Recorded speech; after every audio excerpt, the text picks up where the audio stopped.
제사장과 레위 언약은 서로 떨어질 수 없는 불가분의 관계에 있고 이 내용이 성경의 중심 내용을 차지하고 있습니다. 레위 언약이 없다면 이스라엘 백성도 필요 없고 제사장들도 필요 없는 것입니다. 레위 언약은 자기 백성에게 하나님의 뜻을 알려주는 구원의 내용입니다. 이 언약을 받은 이스라엘 백성이 가나안 땅에 들어가서는 여호수아의 사후에 이 제사장 나라의 언약을 지키지 못했습니다. 여호수아 사후에도 제사장들이 강력하게 이스라엘 백성을 언약의 말씀으로 이끌고 갔다면 이스라엘은 강력한 제사장의 나라를 만들고 주변 열국들에게 존귀한 나라가 되었을 것입니다. 여호수아가 죽고 사사들이 통치할 때에 이스라엘 백성을 다스려야 할 제사장들과 레위인들의 활동을 우리가 한번 살펴보겠습니다. 가나안 땅에서 지도자였던 레위인들이 자기의 직분을 지키지 못하고 방황하는 단면을 잘 보여주고 있는 내용이 사사기 17장부터 18장에 기록되어 있습니다. 사사기 17장 1절 말씀부터 보면 에브라임 산지에 미가라 이름하는 사람이 있더니 그 어미에게 이르되 어머니께서 은 1100을 잃어버리셨으므로 저주하시고 내 귀에도 말씀하셨더니 보소서 그 은이 내게 있나이다. 내가 그것을 취하였나이다. 어미가 가로되 내 아들이 여호와께 복 받기를 원하노라 하니라. 미가가 은 1100을 그 어미에게 도로 주매 어미가 가로되 내가 내 아들을 위하여 한 신상을 새기며 한 신상을 부어 만들 차로 내 손에서 이 은을 여호와께 거룩히 드리노라. 그러므로 내가 이제 이 은을 내게 도로 돌리리라. 미가가 그 은을 어미에게 도로 주었으므로 어미가 그 은 200을 취하여 은장책에게 주어 한 신상을 새기며 한 신상을 부어 만들었더니 그 신상이 미가의 집에 있더라. 이 사람 미가에게 신당이 있으므로 또 에봇과 드라빔을 만들고 한 아들을 세워 제사장을 삼았더라. 그때에는 이스라엘의 왕이 없으므로 사람마다 자기 소견에 옳은 대로 행하였더라 라고 기록하고 있습니다. 이 이야기는 에브라임 지파 산지에 사는 미가라는 사람 이야기입니다. 이 미가는 어머니의 은 1100개를 말도 하지 않고 가져갔습니다. 미가의 어머니가 은을 잃어버렸다고 말하면서 훔쳐간 자에게 저주를 내렸습니다. 이 말을 들은 미가는 그 은을 자기가 가져간 것을 고백하고 그 은을 다시 어머니에게 돌려주었습니다.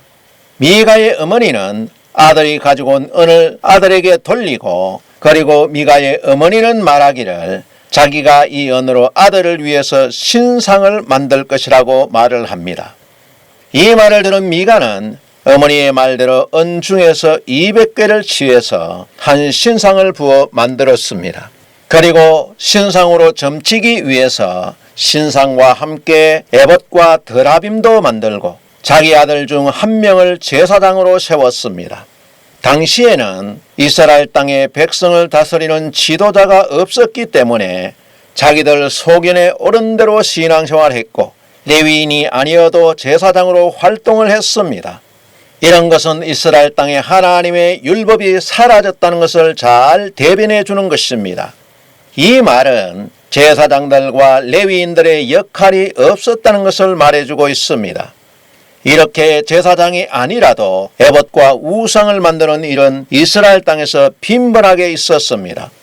사사기 8장 26절 말씀부터 보면 기드온에 청한 바 금 귀걸이 중수가 금 1700세겔이요 그 외에 또 3달 형상의 장식과 폐물과 미디안 왕들이 입었던 자색 의복과 그 약대의 목에 둘렀던 사슬이 있었더라.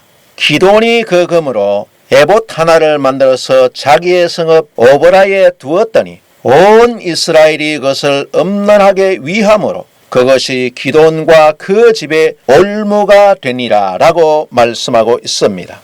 기드온도 미디안과 전쟁에서 승리하고 난 뒤에 이스라엘 백성들에게 전리품 중에서 귀걸이를 청구했습니다.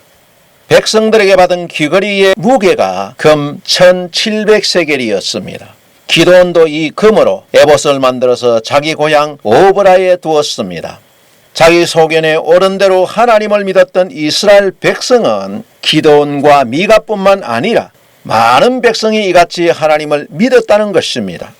기드온의 고향에서도 기드온이 만들었던 금 에봇을 하나님처럼 엄란하게 섬겼다고 말씀하고 있습니다.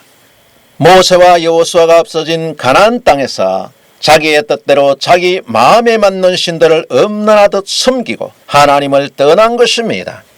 이렇게 이스라엘 백성도 하나님을 떠나 자기 마음대로 신앙생활할 때 레위인들도 길을 잃고 방황하고 있었습니다. 사사기 17장 7절 말씀부터 보면 유다 가족에 속한 유다 베들레헴에 한 소년이 있으니 그는 레위인으로서 거기 우거하였더라. 이 사람이 거할 곳을 찾고자 하여 그 성읍 유다 베들레헴을 떠나서 행하다가 에브라임 산지로 가서 미가의 집에 이르매 미가가 그에게 묻되 너는 어디서부터 오느냐? 그가 이르되 나는 유다 베들레헴의 레위인으로 거할 곳을 찾으러 가노라. 미가가 그에게 이르되 내가 나와 함께 거하여 나를 위하여 아비와 제사장이 되라. 내가 해마다 은열과 의복 한 벌과 식물을 주리라 하므로 레위인이 들어갔더니 레위인이 그 사람과 함께 거하기를 만족히 여겼으니 이는 그 소년이 미가의 아들 중 하나같이 됨이라. 미가가 레위인을 거룩히 구별하매 소년이 미가의 제사장이 되어 그 집에 거한지라.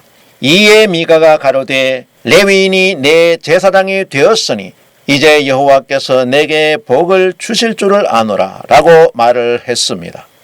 에브라임 지파 미가의 집에서 이런 일이 있을 때 유다 베들레헴에 사는 레위 소년이 생활이 어려워서 베들레헴에 정착하지 못하고 살 곳을 찾아다니다가 미가의 집에 이르게 됩니다. 미가는 이 베들레헴 레위 소년에게 어디서 왔으며 목적이 무엇인지 물었습니다. 이 레위 소년은 자기가 유다 베들레헴에서 온 레위인으로 정착해서 살 곳을 찾아다닌다고 자기의 신분을 밝혔습니다. 이 말을 들은 미가는 레위 소년을 자기 집의 개인 제사장으로 청빙을 했습니다. 레위 소년은 미가의 청빙 조건을 받아들이고 미가 집 제사장이 됩니다. 가나안 땅에 들어간 제사장들이 이스라엘 백성들을 레위 언약을 가르치지 않았기 때문에 여호와의 율법은 사라졌고 백성이 어떻게 하나님을 믿어야 하는지 알지 못하는 것을 우리는 볼 수 있습니다. 그러므로 가나안에서 이스라엘 백성은 여호와의 율법이 가나안 종교와 혼합되어서 구별되지 않고 섬겨진 것을 보게 됩니다. 레위 소년을 청빙한 미가는 레위인이 우리 집의 제사장이 되었기 때문에 하나님께서 자기에게 복을 주실 것이라고 말을 하고 있습니다.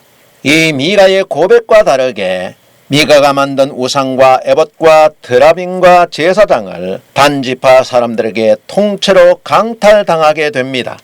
그 배경은 이렇습니다. 사사기 18장 1절 말씀부터 보면 그때에 이스라엘에 왕이 없었고 단지파는 이때에 거할 기업의 땅을 구하는 중이었으니 이는 그들이 이스라엘 지파 중에서 이때까지 기업의 땅 분배함을 얻지 못하였음이라. 단자손이 소라와 에스다올에서부터 용명 있는 5사람을 보내어 땅을 탐지하고 살피게 하며 그들에게 이르되 너희는 가서 땅을 살펴보라 하매 그들이 에브라임 산지에 가서 미가의 집에 이르러 거기서 유숙하니라.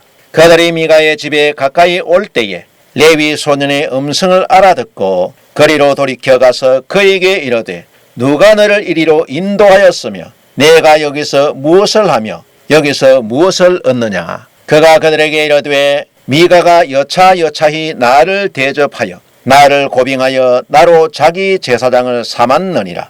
그들이 그에게 이르되 청컨대 우리를 위하여 하나님께 물어보아서 우리의 행하는 길이 형통할는지 우리에게 알게 하라. 그 제사장이 그들에게 이르되 평안히 가라. 너희의 행하는 길은 여호와 앞에 있느니라 라고 말하고 있습니다. 본문 사사기에서는 단지파 사람들은 기업을 분배받지 못했다고 말하고 있지만 기업을 분배받지 못한 것이 아닙니다. 여호수아 19장 40절에서 49절 말씀에 보면 분명히 기업을 분배받았습니다. 여호수아가 죽은 후에 이스라엘 백성을 다스리는 지도자가 없었기 때문에 이스라엘 백성은 오합지졸이 되었고 단지파 사람들이 가나안 사람들에게 산지로 쫓겨 들어갔던 것입니다.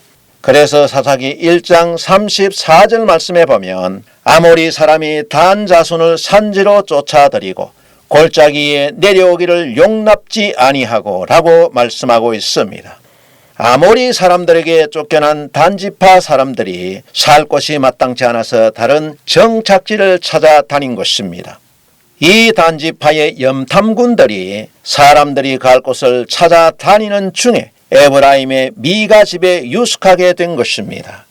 이 단지파의 염탐군들이 미가의 집에 있는 우상과 에봇과 드라빔과 제사장이 있는 것을 보게 됩니다. 그리고 이 정탐꾼들은 미가 집의 제사장에게 자기들의 길이 형통한지 물어보게 되고 이 소녀는 드라빔과 에봇으로 점을 치고 형통할 것이라고 말해줍니다. 레위 소녀에게 예언을 받았던 단지파 자손들이 라이스 지역을 정탐하고 그 지역을 점령하러 갈 때 미가의 집에 있는 우상과 에봇과 드라빔을 취하고 레위인까지 빼앗아갔습니다.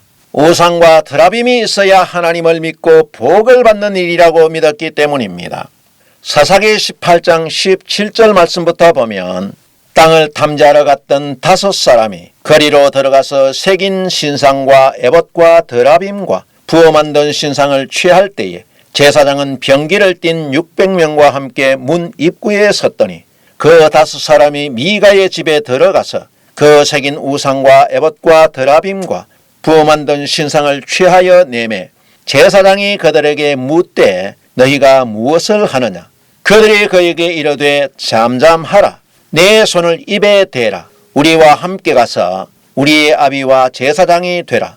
내가 한 사람의 집에 제사장이 되는 것과 이스라엘 한 지파 한 가족의 제사장이 되는 것이 어느 것이 낫겠느냐?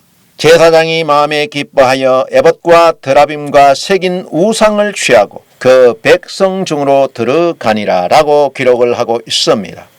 미가의 집에 유숙했던 단지파 정탐꾼들이 라이스를 점령하러 가면서 다시 미가의 집에 들리게 됩니다.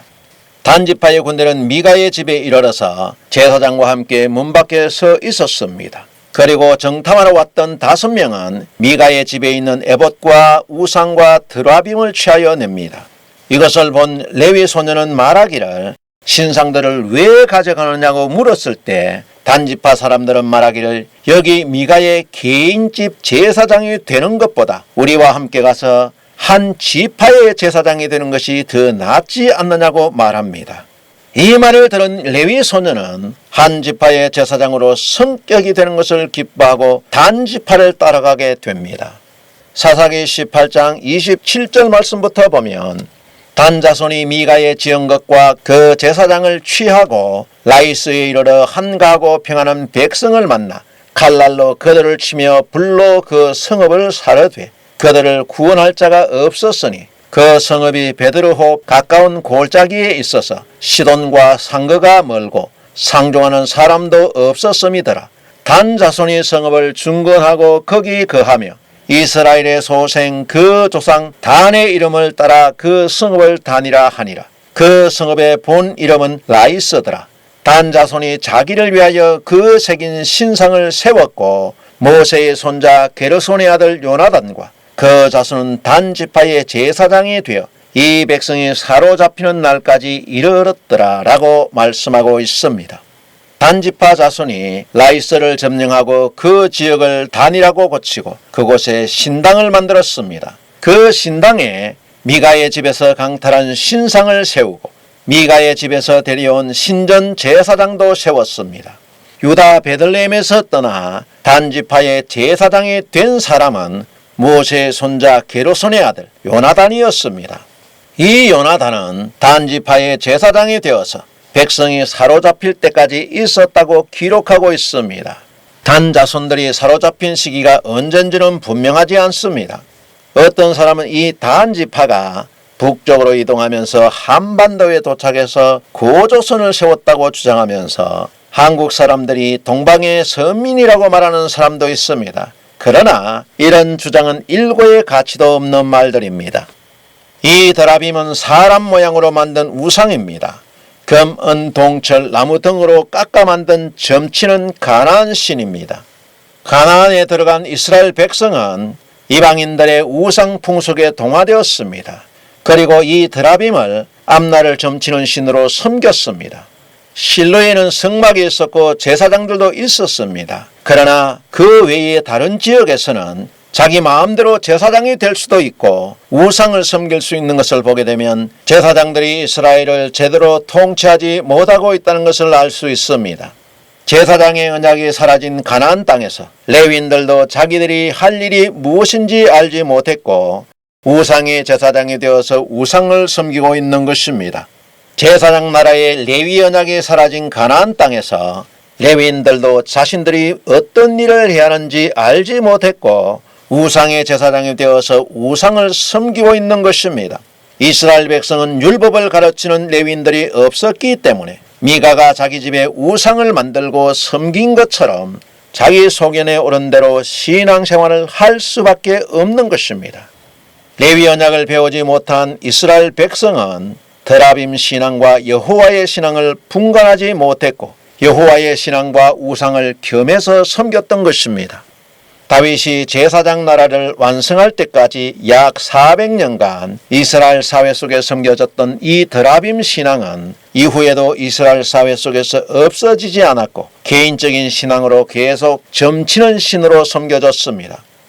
야곱의 아내 라헬도 바단 아람에서 가나안으로 갈 때 아버지의 드라빔을 훔쳐갔습니다.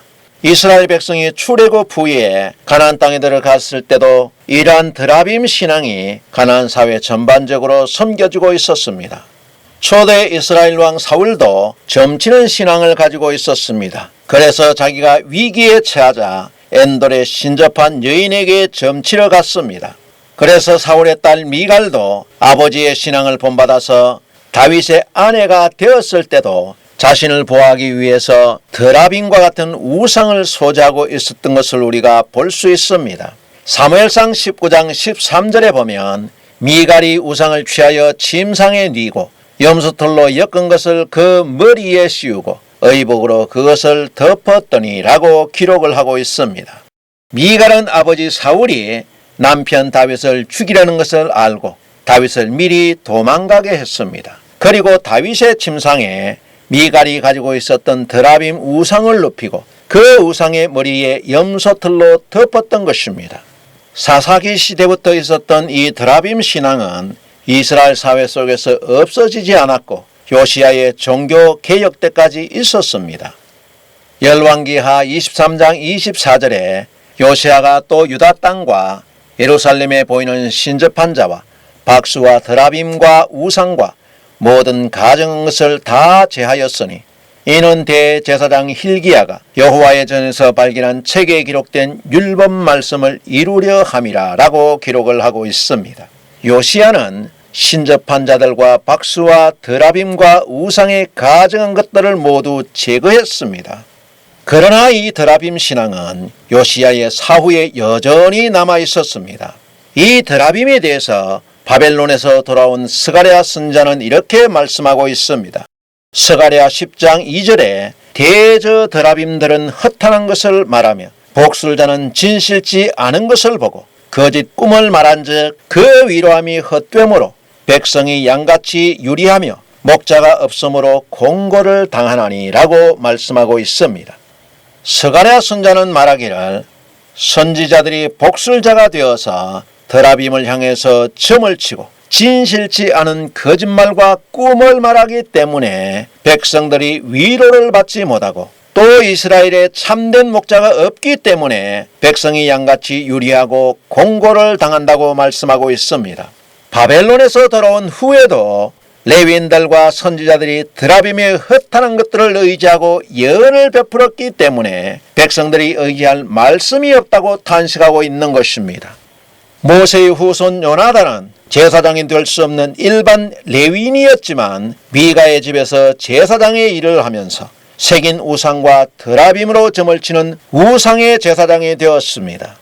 그리고 미가의 집에는 드라빔도 있었지만 제사장이 입는 에봇도 있었습니다. 이 에봇은 하나님의 뜻을 물을 때 사용하는 복장입니다. 그래서 다윗도 사울에게 쫓길 때 어떻게 될지를 묻기 위해서 제사장 아비아달에게 에봇을 가져오게 하고 하나님께 물었던 것입니다. 사무엘상 23장 6절 말씀부터 보면 아히멜렉의 아들 아비아달이 그 일나로 다윗에게로 도망할 때에 손에 에봇을 가지고 내려왔었더라. 다윗이 사울의 자기를 해하려 하는 계교를 알고 제사장 아비아달에게 이르되 에봇을 이리로 가져오라 하고 라고 기록을 하고 있습니다. 아비아달이 사울에게서 도망갈 때 실로 성막에 있던 하나님의 에봇을 가지고 다윗에게로 내려갔습니다. 다윗은 자기가 사울에게 쫓기고 생명이 위험한 처지에 놓이자 아비아달 제사장을 통해서 에봇으로 여호와께 물어보게 했던 것입니다. 가나안 땅에 들어간 이스라엘 백성은 여호와께 묻는 여호와의 에봇 신앙과 가나안에 점치는 드라빔의 우상 숭배 신앙이 구분되지 않고 섬겨진 것을 우리가 볼 수 있습니다. 이런 사회 속에서도 다윗은 여호와의 신앙으로 자신을 지켜나갔습니다. 다윗은 오랫동안 사울의 암살 위험에 노출되어서 정치적으로 쫓기고 있었고 많은 고난을 당했지만 드라빔 신앙으로 자신을 더럽히지 않았습니다. 우상과 드라빔 신앙은 하나님의 언약을 흐리게 하고 제사장 나라가 타락해가는 원인이 되는 것입니다. 가나안에 들어간 레위인들이 모세의 손자 게르손의 아들 요나단처럼 레위 언약을 버리고 육체의 이익을 챙기면서 백성을 어리석은 길로 이끌고 있었던 것입니다. 우리는 이스라엘 백성의 이런 연약한 모습을 보면서 어떻게 생각하십니까? 약간의 육체적 이익이 되는 일에 영원한 생명을 버리고 점치는 드라빔 신앙으로 돌아간다면 바울이 말씀한 것처럼 성령으로 시작했다가 육신으로 마치는 것입니다. 한국에서도 인터넷 사주와 점쳐주는 것이 아주 잘 된다고 합니다. 점치는 사람이 교회에 안 다니는 사람만 있는 것이 아닙니다. 기독교인들도 점을 치고 사주를 보는 사람들이 많습니다. 제가 아는 모 교회의 핵심이었던 여집사가 절에 가서 점치는 법을 배워가지고 점을 쳐주고 사주를 봐주면서 돈을 잘 벌고 바쁘게 성업 중이라는 이야기를 들었습니다. 참으로 황당한 이야기입니다. 우리가 하나님을 믿으면서 점치는 것을 추종한다면 이스라엘 백성이 드라빔을 섬기는 신앙과 무엇이 다릅니까? 이런 신앙생활이 현대판 드라빔 신앙입니다. 이런 토속 신앙은 한국교회 안에도 이방 종교 사상을 버리지 못하고 불교와 유교 사상이 교회 안에 그대로 녹아져 있습니다. 성령 받고 성령의 이름으로 예언을 해준다고 하면서 성도들을 무속신앙으로 전락시키고 그 영혼을 망하게 하는 일들을 우리는 주변에서 많이 보게 됩니다. 성령의 은혜를 받았다면 율법의 공의와 정의가 흘러야 하는데 말과 행동에 하나님의 공의는 없습니다. 예배 때마다 자기의 욕심의 참말만 쏟아내고 복음과 진리는 실종되고 없습니다. 복받는다는 유혹하는 말에 속아서 자기의 영혼이 도적질 당하는 줄도 모르고 이런 신비적인 것을 좋아하는 성도들이 너무 많습니다. 하나님의 말씀 구하는 것을 게을리하고 신비적인 은사로 단번에 하나님을 만나려고 한다면 하나님을 만날 수 없습니다. 우리는 부지런히 은금을 구하는 것처럼 하나님을 구하고 찾으면 만날 수 있습니다. 금과 돈을 좋아하십니까? 세상의 드라빔 신앙을 쫓아가지 않아도 됩니다. 은금과 돈을 좋아하고 재물을 사랑하는 것처럼 하나님을 사랑한다면 하나님을 만날 수 있습니다. 사람이 돈을 쫓아가게 되면 돈은 도망가지만 돈을 사랑하는 것처럼 하나님을 사랑하고 쫓아가게 되면 하나님께서는 우리보다 먼저 우리에게 달려오십니다. 그래서 잠언에서 이렇게 말씀하고 있습니다. 잠언 8장 17절 말씀에 보면 나를 사랑하는 자들이 나의 사랑을 입으며 나를 간절히 찾는 자가 나를 만날 것이니라. 부귀가 내게 있고 장구한 재물과 의도 그러하니라 라고 말씀하고 있습니다. 하나님을 사랑하는 자들이 하나님의 사랑을 입고 하나님을 간절히 찾는 자들이 나를 만날 것이라고 하셨습니다. 하나님의 사랑을 입고 싶습니까? 돈을 사랑하는 것처럼 하나님을 사랑하시기 바랍니다. 하나님을 만나고 싶습니까? 보석을 사랑하는 것처럼 하나님을 사랑하게 된다면 하나님께서 분명히 만나주신다고 말씀하고 있습니다. 여러분들이 돈을 쫓아가게 되면 돈도 도망가고 희망도 도망갑니다.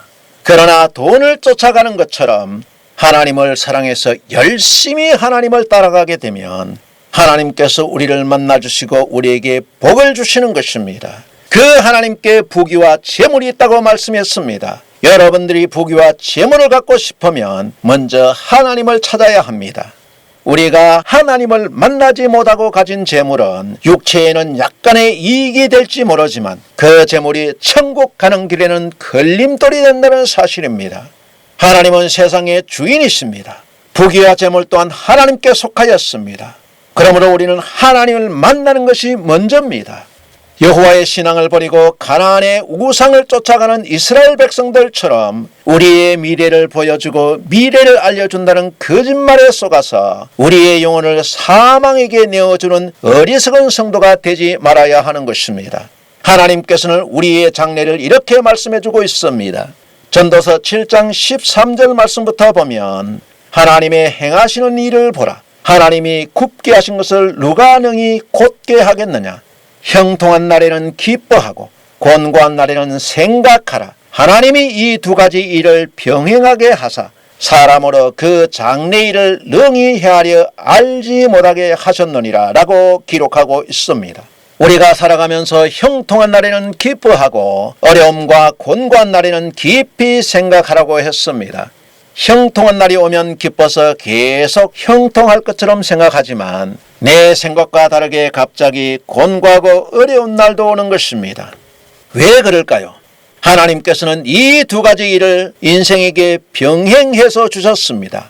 그래서 사람이 장래일을 능히 알지 못하게 하셨다고 말씀하고 있습니다.